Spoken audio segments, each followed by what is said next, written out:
Hello. I wanted to show you what stem cells can do for a damaged or dying heart. This is the ultrasound or echocardiogram of a patient that was diagnosed with cardiomyopathy, which means weakening or damaged heart. It's very severe. An ultrasound is similar to what we use when we look at babies before they're born. This is the major pumping chamber of the heart here.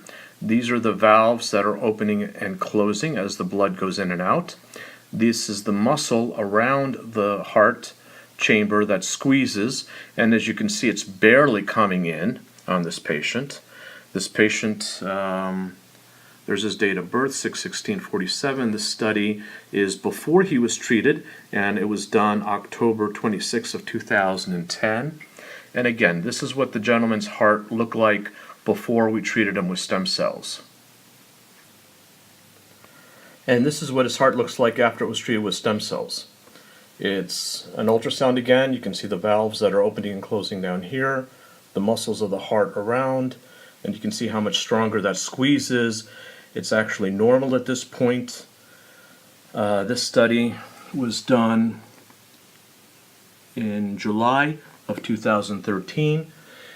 This patient was treated in 2011 with stem cells, so this is 2 years after his treatment. Again, there's his date of birth, so you can see that it's the same patient actually. And just look at how much stronger and more normal that heart is pumping.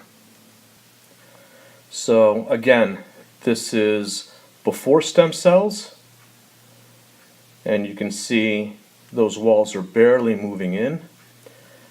This patient was actually recommended to have a transplant and a defibrillator pacemaker implanted after this echo. He opted to be treated with stem cells. And this is after stem cells. So you can look to see how much more that squeezes, and again, how much more normal it is. It's pretty impressive.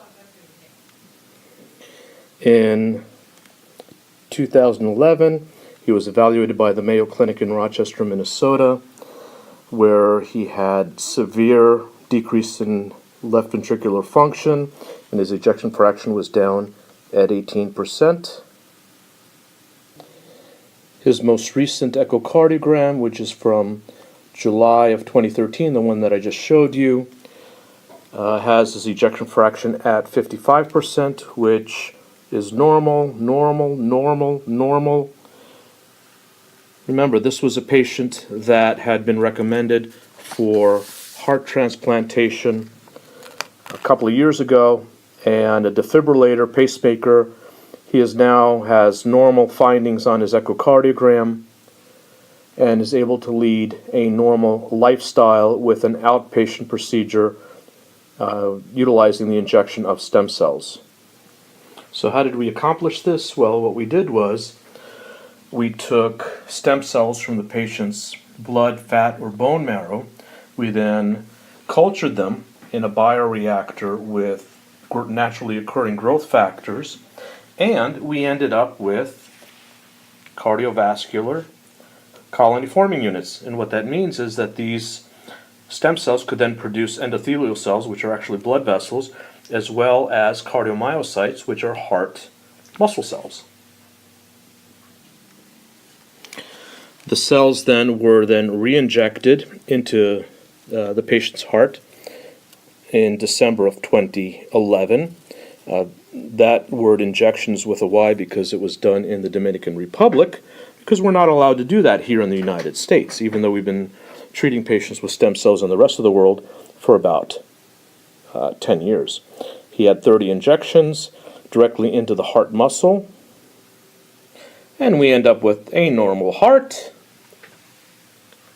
that functions normally and gives the patient a normal prognosis without the need of a transplant, electronic devices, defibrillators, or heart pumps.